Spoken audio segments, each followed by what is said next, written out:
And sir మీరు చెప్పినట్టుగా ఇప్పుడు ఈ పరమేశ్వర ఎవరు అన్నారు కదా దళిత కార్డు. సో ఈ దళిత కార్డు నిజంగా కాంగ్రెస్ ఆలోచించి అధిష్టానం నిర్ణయం తీసుకుని దీంతో ఎలక్షన్స్కి వెళదాము, దీనివల్ల ఖచ్చితంగా మనకు ఆఫ్టర్ 2.5 years ఉపయోగం ఉంటుంది అని భావించి పరమేశ్వర్ని నిజంగా ప్రవేశపెడితే ఈ రెండు వర్గాలు ఏమైనా ఒకటయ్యే ఛాన్స్ ఉంటుందంటారా? సిద్ధరామయ్య అండ్ డీకే అండ్ ఒక డిఫరెంట్ ప్రాబ్లమ్ని నెత్తిన పెట్టుకున్నట్టు ఏమైనా అవుతుందా కాంగ్రెస్కి? ఒకటే ఏం చేస్తారు, కాంగ్రెస్ పార్టీని నాశనం చేస్తారు. అంతే కదా సార్. ఒకటి కాబట్టి ఏంటి ఒకటి కాబట్టి ఏంటి ఇప్పుడు డీకే ఇప్పుడు పరమేశ్వర్ అయినా గానీ డీకే శివకుమార్ డిప్యూటీ సీఎం హోదా పోదు. తెలిసిన ఆయనకు వచ్చిన నష్టం ఏం లేదు, ఎలాగోను ఆయనకు వచ్చే నష్టం ఏం లేదు, అది కంటిన్యూ అవుతుంది. మరి అది కంటిన్యూ ఆ గ్యారంటీ ఇచ్చిన డికే శివకుమార్ సంతృప్తి చెందుతాడు. ఎందుకంటే తర్వాత ఇంకా మళ్ళా పోటీకి వచ్చేటువంటి నాయకులు ఎవరు లేరు కనుక మళ్ళా ఖర్గే కుమారుణ్ణి రంగంలోకి తీసుకొస్తారా, ఒకవేళ అతనికి అంత సీన్ ఉందా, ఇటువంటివన్నీ భవిష్యత్తులో ఊహాజనితమైనటువంటి ప్రశ్నలే. అవును.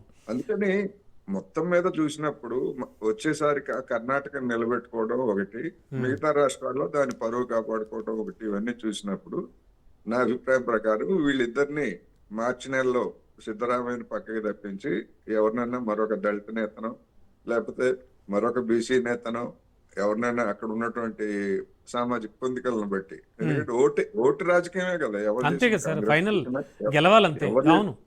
చేసినా ఓటు రాజకీయం, అందులో ఎలాంటి సందేహం లేదు. అందుకని ఏం చేస్తారు ఏంటనేటువంటిది మనం చూసిన తర్వాత మరోసారి మాట్లాడుకోవాల్సిందే. వాటి అంటే మార్చి వరకు అయితే సమయం ఇవ్వచ్చు అంటున్నారు మీరు. సిద్ధరామయ్య చెప్తున్న దాన్ని బట్టి మార్చి వరకు అంటే 3 సంవత్సరాలు అయిపోయిన తర్వాత నేను గౌరవప్రదంగా ఇప్పుడు దిగిపోతే సమస్య ఏంటంటే నన్ను బలవంతంగా దించారు అనేటువంటి అభిప్రాయానికి వస్తుంది కదా.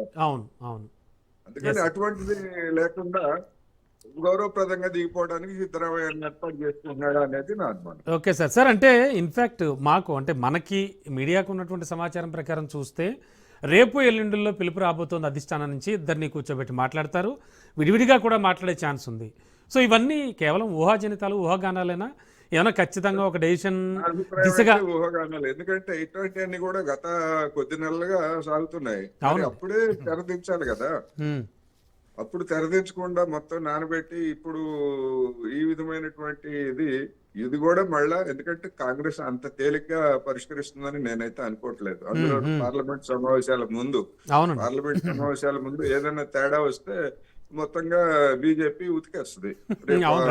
రెడీగా ఉంది సార్, రెడీగా చూస్తోంది, రెడీగా అవకాశం కోసం చూస్తాం. అవకాశం ఇస్తుందా? అవునండి, ఇది సార్ డీకే మీద ఉన్నటువంటి అవినీతి ఆరోపణలు కావచ్చు, ఆ స్కామ్లు అవి ఇవి వ్యవహారాలు చాలా నడిచాయి. సో ఇవన్నీ కూడా ఒకవేళ డీకేకి బాగా మైనస్ అయ్యే ఛాన్స్ ఉందంటారా? కాంగ్రెస్ అధిష్టానం దీని మీద బాగా ఆలోచిస్తోందంటారా? బాగా మైనస్ అంటే ఇప్పటికే ఒక మైనస్, ఇంతకు మించి ఇంకా ఆయన మీద ఉన్నటువంటి కేసులు ఏముంటాయి, ఇంకా అవన్నీ కోర్టులో తేలాలి.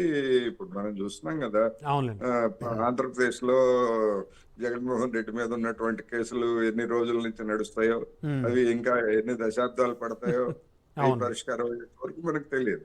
అటువంటి పరిస్థితి డీకే శివకుమార్ కూడా వస్తే వాటన్నిటిని పక్కన పెట్టేసి ఇంకా ఏం తేలేదు కదా అని చెప్పేసి నెక్స్ట్ ఎలక్షన్స్ లో గెలిస్తే అవకాశం ఇవ్వడానికి కూడా అవకాశాలు ఉన్నాయి. ఎందుకంటే అతని పవర్, అతని సామాజిక పరంగా కూడా, రెండోది ఆర్థికంగా కూడా అతనికి ఉన్నటువంటి పవర్ అలాంటిది. సార్ సందట్లో సడేమియాలాగా సిద్ధరామయ్య మంత్రివర్గ పునర్వ్యవస్థీకరణ కోరుకుంటున్నారట. అంటే దీనివల్ల ఏమిటంటే ఏం జరిగేది ఏముంటుంది, అసలు ఒరిగేది ఏముంటుంది? లొంగేది కాదు. మంత్రివర్గ పునర్వ్యవస్థీకరణ అంటే నా పట్టు సడల్ లేదు అని చెప్పేసి తన వర్గానికి లేదా తన అనుయాయులకి ఉపయోగపడుతుంది కదా. అదేలేండి, నా పవర్ చూశారు కదా, నేను చెప్పినట్టుగానే జరిగింది. ఇప్పుడు ఈగో ప్రాబ్లం వచ్చినప్పుడు ఇట్లాంటివన్నీ కూడా ముందుకు వస్తాయి. మంత్రివర్గ పునర్వ్యవస్థీకరణ జరిగితే ప్రభుత్వం మీద వచ్చినటువంటి విమర్శలు ఏమైనా తగ్గుతాయా, లేకపోతే సామర్థ్యం ఏమైనా పెరుగుతుందా? కొత్త ఉద్యోగాలు వస్తాయి అంతే. అవునండి, అవును సార్. చివరిగా ఒక్క ముక్క చెప్పండి, ఇది ఖచ్చితంగా ఇలాంటి మార్పులు చేర్పులు ఏమైనా జరిగితే మీరు చెప్పినట్లు మార్చి వరకు ఆగితే ఓకే, ఇప్పుడు రేపు ఎల్లుండిలో పిలిచి వీళ్ళని కూర్చోబెట్టి ఏదైనా జరిగితే ఖచ్చితంగా అయితే బీజేపీకి అంది వచ్చిన అవకాశం అవుతుందంటారా? బీజేపీ కరెక్ట్గా యూజ్ చేసుకుంటుందంటారా విషయాన్ని?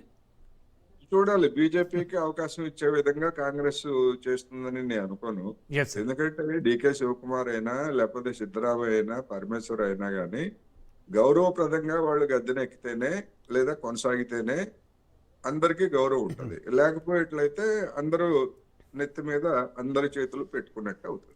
Yes sir, yes sir. Thank you sir, thank you so much విశ్లేషణ అందించినందుకు. సో ఇది ఇవాల్టి స్పెషల్ విశ్లేషణ.